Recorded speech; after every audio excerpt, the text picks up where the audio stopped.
People spend thousands of dollars for medicines, diabetes classes, and doctor visits in the hopes that they can somehow get their glucose back to a non-diabetic level.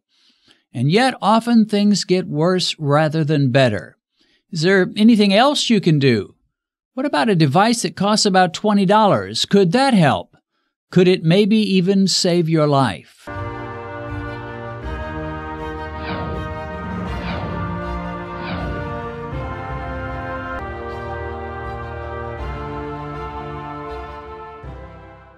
Today, I want to give you the nuts and bolts of how you can use your handy little glucose meter to drive your glucose levels back down into a non-diabetic range.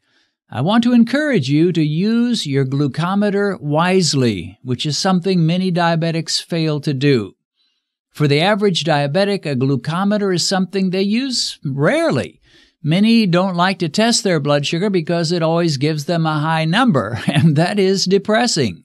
It seems to echo the discouraging words they've heard from some health professionals who tell us that diabetes is a chronic and progressive disease, and no matter what you do, your diabetes is only going to get worse and worse over time. This year of 2022 marks the 21st year since diabetes attempted to put its icy claws around my neck and choke the life out of me. And it's the 20th year since I found the answer to diabetes and sent it packing. I have been non-diabetic, according to the numbers, ever since. So what was it that brought victory for me? Well, I read a few good books, and then I started testing my glucose like crazy. And today I want to share with you the specific times to test that are the most effective in helping you beat diabetes. The first time that we'll discuss is the most popular time, and that is when you wake up in the morning before you've eaten anything. This is called your fasting blood sugar, and most diabetics, if they test at all, this is when they test. The fasting glucose is useful in the sense that it is like a report card that tells you how you've been doing lately. Normally, we would want a number below 100 milligrams per deciliter or 5.5 millimoles. However, if you've just been diagnosed with raging diabetes, your numbers are going to be a lot higher than that. And also, people who have a serious dawn effect are often going to have much higher numbers. So don't be discouraged if your fasting glucose is not what you want it to be. Hang in there and just keep doing what you know you need to do, which is to eat a low-carb diet and employ time-restricted eating. Still, I do like to do fasting glucose tests because they tell me how my previous day's meals affected me. If my numbers are unusually high, I think back to yesterday or the last couple of days, and I ask myself, what have I been eating to affect my morning glucose like this? However, there are a couple of other things it could be. If you've not slept well that night, or if you're experiencing a lot of stress in your life, or if you used to exercise and you haven't been doing it lately, well, these could all affect your fasting glucose. In most cases, a higher than usual fasting glucose is like a kick in the pants, telling you to make some changes. Or conversely, a good fasting glucose number is giving you an attaboy. You're doing great. And this is nowhere more evident than for diabetics who've just begun to eat low carb. Often they can see those fasting glucose numbers coming down week by week dramatically. And when you see this happening, your motivation goes through the roof. You get so excited there's almost no stopping you. But as important as the fasting glucose test is, there is another test that's far more powerful, and it is this test that God used in my life to deliver me from glucose levels that were spiking and crashing all over the place. I'm talking about the post-meal test. Well, it is lunchtime, and this is what I'm having for my lunch, and I will admit this is one of my more iffy meals. I really have about 2 meals that I consider iffy these days. I used to have more, but I have gradually cut them out. This one is okra soup and fufu, a good African meal. And the problem is not the soup. That doesn't make it iffy because this soup has no rice, it has no noodles, it has no flour. So the soup is perfect for a low-carb meal. Plus, it has spinach. It's got okra. It's got spinach. It's got some beef. It's got some chicken. It's got some tomato sauce. Very tasty, very nice. And Benedicta was very thrilled when she came over here to America to join me and found out I liked okra soup about as much as she did. Now, no good Nigerian would eat soup like this without eating some fufu, and that's where the problem comes in. That's where it becomes a bit iffy. Because, as you can see, fufu is a doughy substance, and sure enough, it is made from grains almost no matter how you make it, and Nigerians do use different ingredients. When Benedicta came to America, she began using Quaker oats to make her fufu. Quaker oats, you grind them up, you mix water, you got fufu. However, oats, like all grains, raise blood sugar, and so that became a bit of a problem, although I solved it really in two ways, and that's why it's still on the menu for me. I solved it, number one, by just eating smaller portions. This amount of fufu, a real Nigerian would laugh at me, would think I was just way off base to eat so little fufu. A Nigerian would pile this up like a mountain.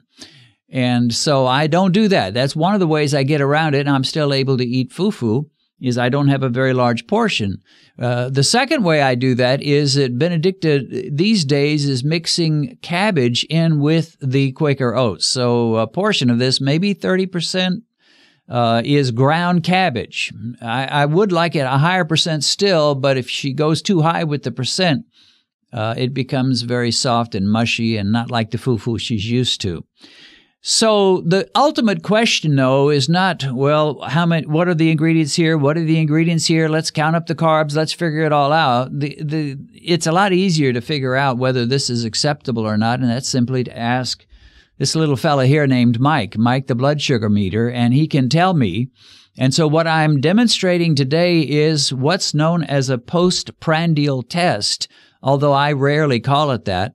To me, that's that's just a little bit too formal. A lot of people would not even know what a prandial is. What is prandial? I had to look it up myself, and it relates to dinner, or it relates to a meal. So if you have a pre-prandial drink, you're having a before-dinner drink. If you have a post-prandial test, you're having a blood sugar test after your meal. And so that's how I really began to see victory over high blood sugar and diabetes, was doing these postprandial, or the way I would call them, post-meal tests. And I began to figure out in those early days, and I think it's changed a bit now, but in those early days, it was about an hour after I ate and finished my meal when my blood sugar would hit its peak. Every meal, your blood sugar is going to go up. It's going to hit a peak, hit the summit, you might say, and then start on its way back down. So what I wanted to know was, how high will this meal drive my blood sugar? And I had to find out. That put me at odds with a lot of people who suggest that the 2-hour mark is some gold standard that came directly from Mount Sinai with Moses. 2 hours is when you test. And I've had people just get furious with me when I would say I tested 1 hour, an hour and 15 minutes or whatever. And they'd say, "You big idiot." Well, they may not say that, but they would say, don't you realize it's a 2 hours? That's what everybody says. Well, everybody except moi, because I'm after the peak. I want to know, how high did this meal drive my blood sugar? So normally I will have a timer after I finish eating, and I will eat my meal, every last bite, and then with the very last bite, I will set that timer off. Now, for me these days, an hour and 20 minutes seems more accurate to find my peak than in the earlier days. I think my system is slowing down a bit in some ways. But part of it's going to depend on what you eat. Some things you can eat that will quickly raise your blood sugar, and then it'll quickly go back down, and other things will take longer to go up and longer to go down. So maybe you'll never hit it perfectly, but you can hit it close enough. So the idea is you eat a meal, you try to find out. Now, if I was ignorant and didn't know anything about food at all in terms of how it spikes blood sugar, and I didn't know that the soup is safe and the fufu is problematic, then I would test myself, and then I'd try a meal with just fufu and then try a meal with just soup, and I'd quickly find out that the soup is no problem, but the fufu is a bit of a problem. However, through multiple tests that I've done, I've realized that I can normally have soup and fufu without it spiking me over where I want to go. Now, most of the time when I do tests on Beat Diabetes, I will show before and after. I'll test myself before I eat, and then I'll test myself afterwards. I'll go ahead and do a pre-meal test right now. But to be quite honest, I don't do a lot of pre-meal tests when I'm just doing it for myself. If I'm doing it, as I said, for Beat Diabetes, I will, just to show the range. But for me, I am most concerned with the peak. And so wherever I start, if I haven't eaten in several hours, I have a pretty good idea where my blood glucose will be. And I am mostly concerned with the peak. Let's see what I get as a pre-meal. I haven't eaten, well, this is my lunch, which is technically my breakfast. And so I haven't eaten anything except bulletproof coffee in the morning. 91 is what I scored here. So we will see how it goes an hour and 20 minutes after eating my soup and my fufu. Now, you may say, Dennis, do you just love this food so much you can't bear to give it up? If it's an iffy meal, why not just forget about it altogether? Well, the answer is I love my wife, and she's a Nigerian. And when I married her, I didn't marry her so that I could somehow change her culture and change everything about her diet and so forth. I appreciate the difference there is between us, and I want to join with her in the Nigerian culture. And that's why sometimes you see me wear Nigerian shirts, and I go to Nigeria and I indulge in the Nigerian customs and enjoy myself thoroughly. So this is really out of respect for my lovely wife, Benedicta, that I join her in Nigerian meals. But I am careful. As I said, we cut it with some cabbage. I take small portions. And it usually works out. I think it will this time, but I'll come back in about an hour and 20 minutes after I finish the meal, and we'll see where it takes my blood sugar. Well, my handy little timer has just told me that it has been an hour and 20 minutes since I finished that meal. So it's time. I'm going to record or test myself right here on camera. You'll know it when I know it. If you were watching this live, you would. Of course, you're not. But let's just see what that meal did to my blood sugar and how it affected it. This should be close to the time when my blood sugar hits its peak. And we'll see if this is a Mike-approved meal. And so it reads 114. Well, I'm satisfied with that. I knew there was going to be some bump, and I have nothing against the idea of a blood sugar rise after a meal. Some people accuse me that, well, don't you know it's natural and normal to have your blood sugar rise after a meal? Yeah, I do know that, and I have no problem with it rising. What I do have a problem with is when it rises up to 200 or more, or 160, or even 150. My own limit that I've set for myself, and we all have to decide this for ourselves. I'm not going to tell you what you should set your limit at, but my limit has been, I've told you this many times, 140, but really 140 is kind of the exception. That's like if I'm at a party at a restaurant and just wanting to indulge a bit. But normally when I'm at home, I don't want it above 130. So this was 114. I'm well satisfied with that. And my goal has never been to cut the carbs down to zero. It has never been. I don't think it ever will be that. I don't believe carbs are evil. They are problematic. I think that's the best word for it. And so I've never said, well, just cut every carb out of your diet. Don't eat any. Basically, you'd have to give up on all plant foods and just eat meat all the time. I've never seen the need for that. Some people do it. They seem to thrive on it. I'm not going to criticize you for it, but that's just not the way I do it. So this meal works. How do I know that? Because I read a book? No. Because I watched a dozen YouTube videos? No. Because of a little fella named Mike who tells me that this meal has worked. At an hour and 20, I should be right close to hitting my peak, if not hitting my peak. So I know that I can continue to enjoy soup, okra soup and fufu with my lovely wife, Benedicta, and all is well. One thing I do need to say is that these meals that are a little bit on the iffy side, they've got a few more carbs than I'm really totally thrilled with. I have those at the lunchtime meal, at the 12:30, 1 o'clock, 1:30 meal.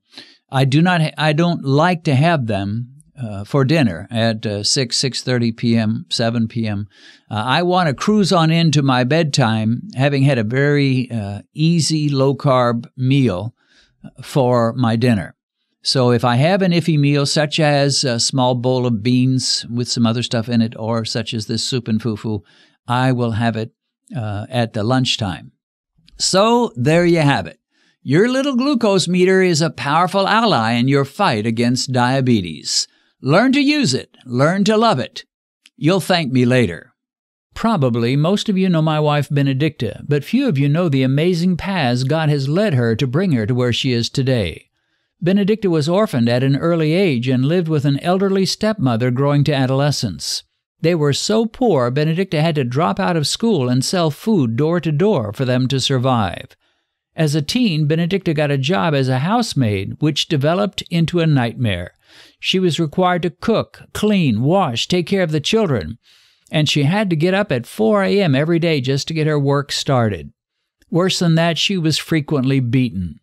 At around 20, she moved to the huge city of Lagos, where she started her own little business. Sometimes she prospered, but at other times she nearly starved and went days at a time without eating. At one point, she became so sick she passed out in her room and nearly died.